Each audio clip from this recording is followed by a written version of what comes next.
Bismillahirrahmanirrahim. Assalamualaikum warahmatullahi wabarakatuh.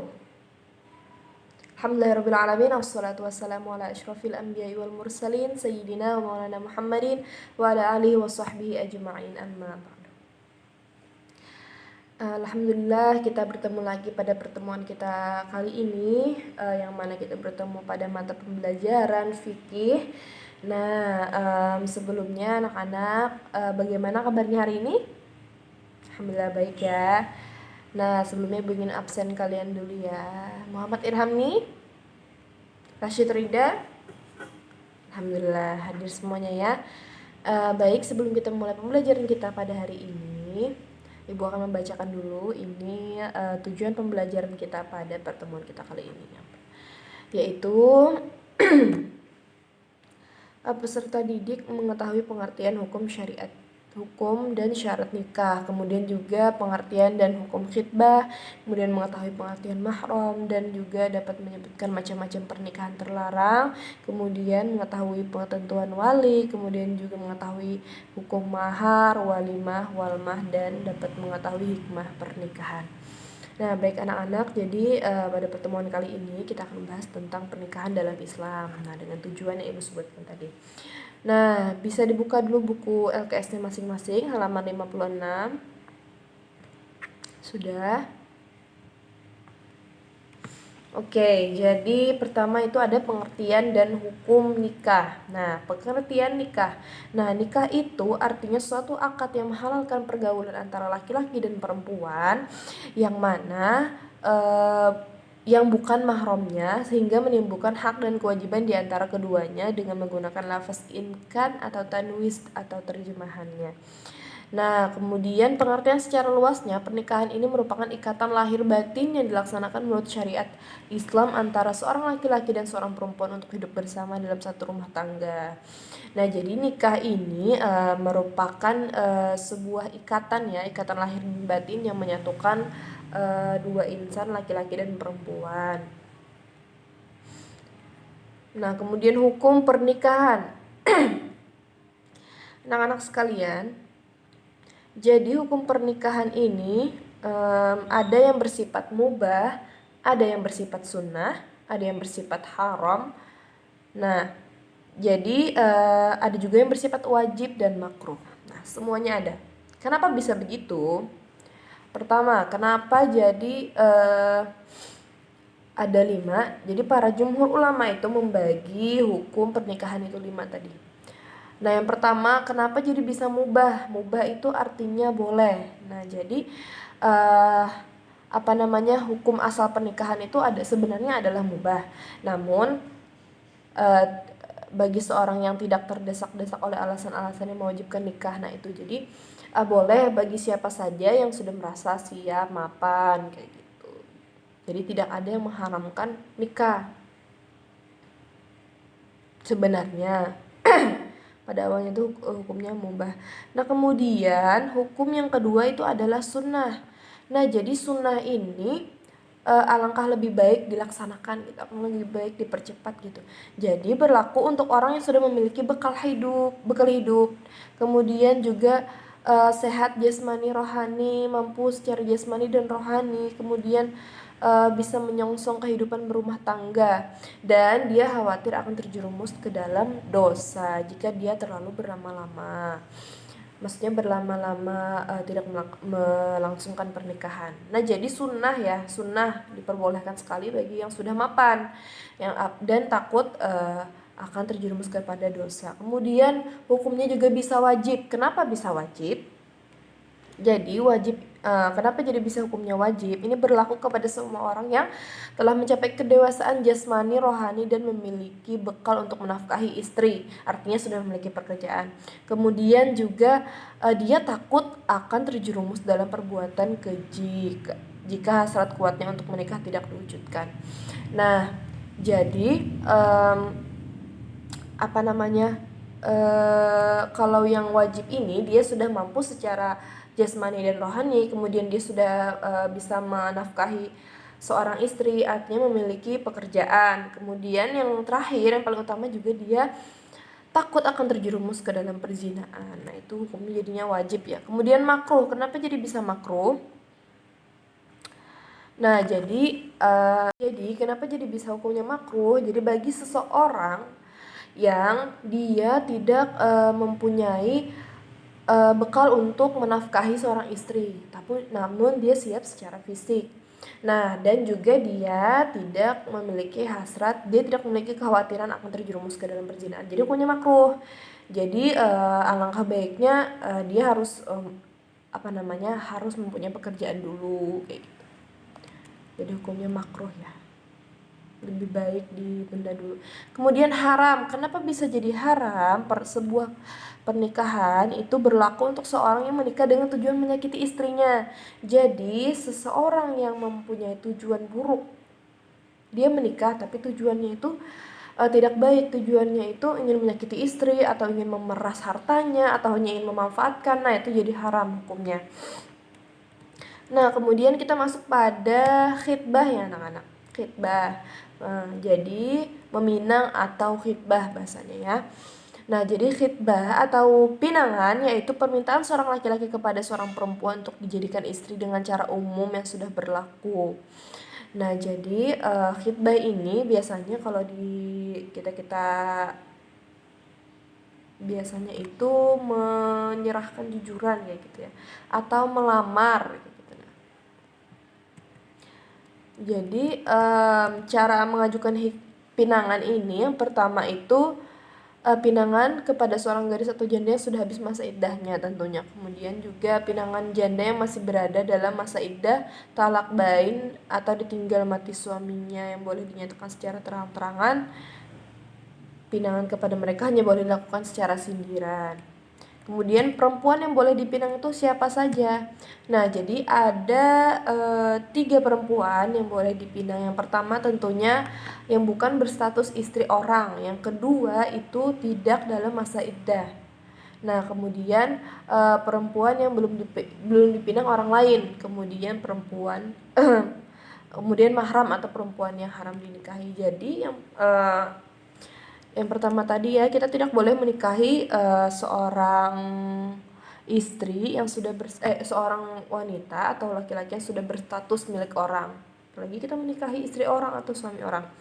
Kemudian yang tidak dalam masa iddahnya, jadi setelah masa iddah habis baru boleh kita pinang. Kemudian juga yang belum dipinang siapapun. Jadi misalnya ada yang sudah dipinang atau sudah dilamar, kita tidak boleh lagi untuk melamar dia karena sudah ada yang melamar duluan ya. Dan yang tentunya yang paling penting itu mahram atau yang haram dinikahi. Jadi kita tidak boleh menikahi saudara kandung, adik kandung. Nah, itu tidak boleh. Nah, kemudian anak-anak ibu sekalian,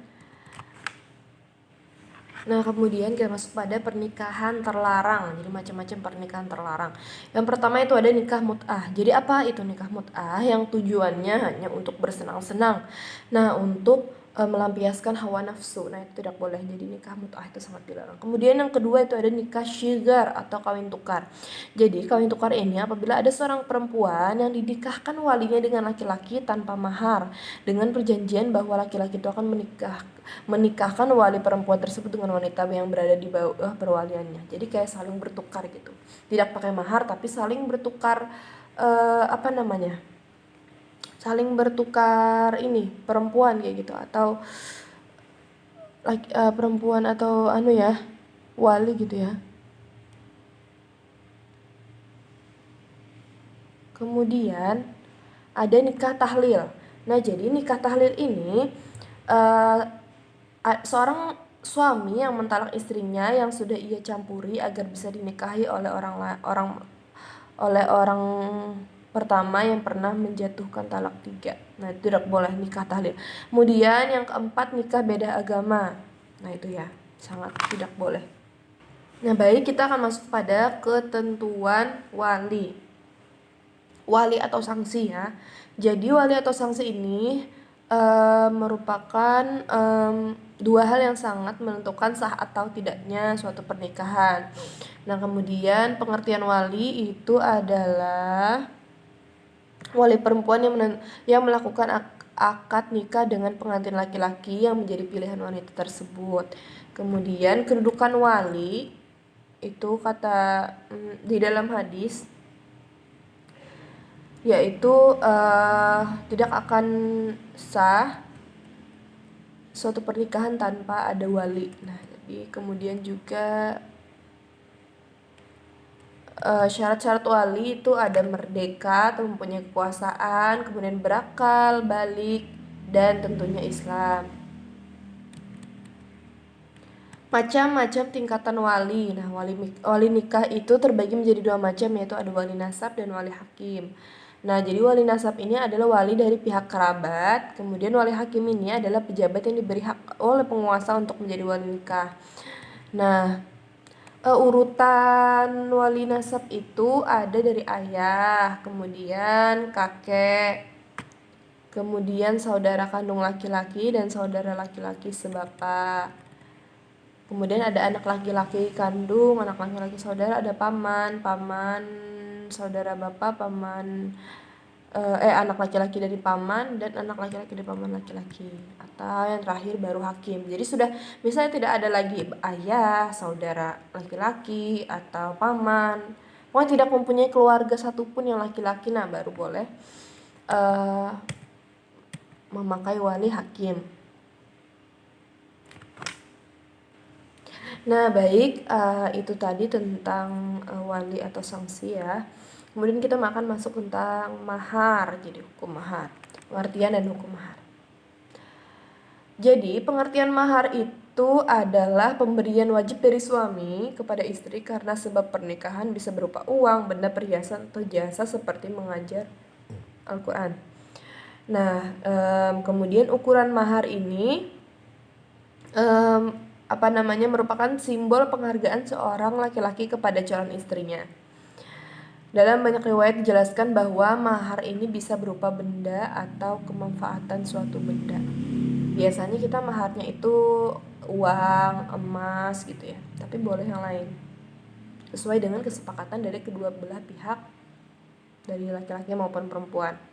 Kemudian macam-macam mahar. Nah, ini ada dua mahar. Yang pertama itu ada masyar musamma, yaitu mahar yang jenis dan jumlahnya disebutkan saat akad nikah berlangsung. Jadi biasanya itu seperti mahar uang ya.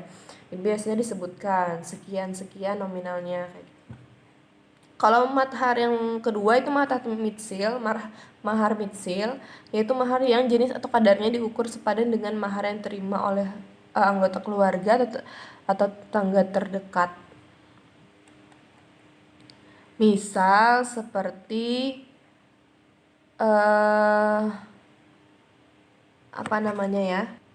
misal sebelumnya tuh dia sudah ada memberikan mobil, rumah atau segala macam untuk dia dan keluarganya. Kemudian cara membayar mahar itu bagaimana? Ada yang secara kontan atau dihutang. Apabila kontan maka membayarnya sebelum dan sesudah nikah. Apabila dihutang berarti teknisnya pembayarannya wajib membayar seluruhnya. Kemudian suami juga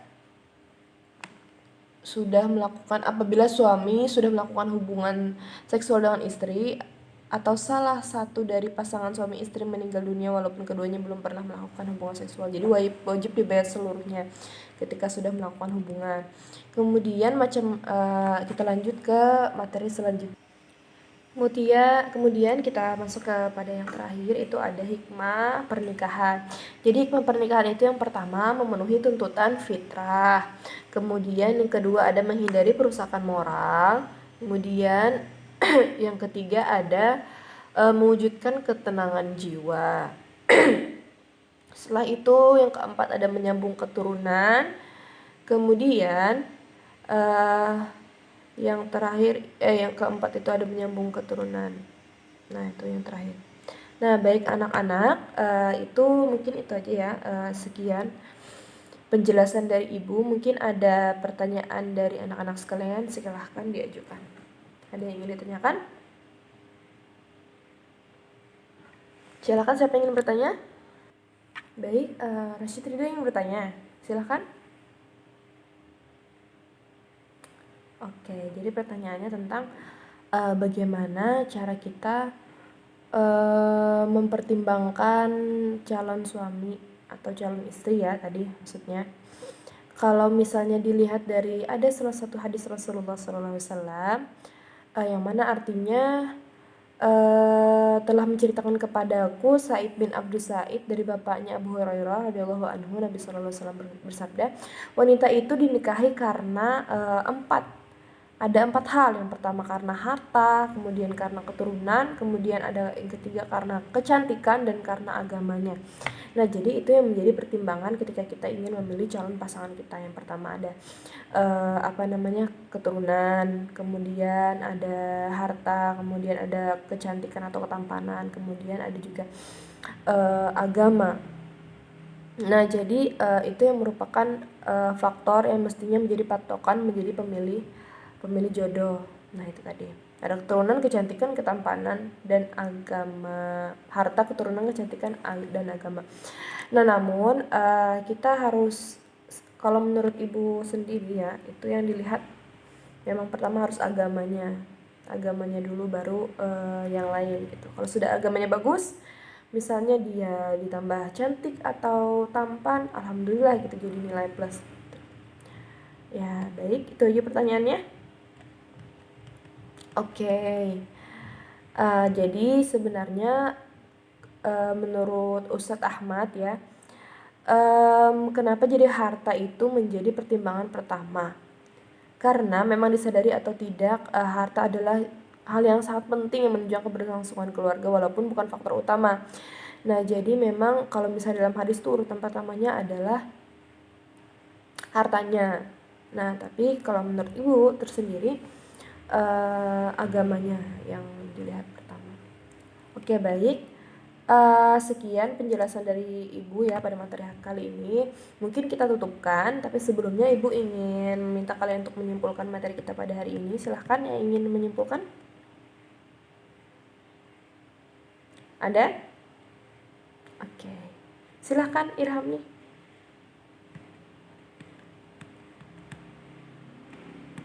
Iya, benar sekali ya. Nah, terima kasih Irham nih atas kesimpulannya. Baik, kita cukupkan pembelajaran kita pada kali ini dengan membaca hamdalah. Alhamdulillahirrahmanirrahim. Nah, untuk pertemuan selanjutnya kita akan membahas tentang materi baru lagi ya. Nah, ke bab baru lagi. Nah, mungkin itu saja dari Ibu. Sekian. Terima kasih. Wassalamualaikum warahmatullahi wabarakatuh.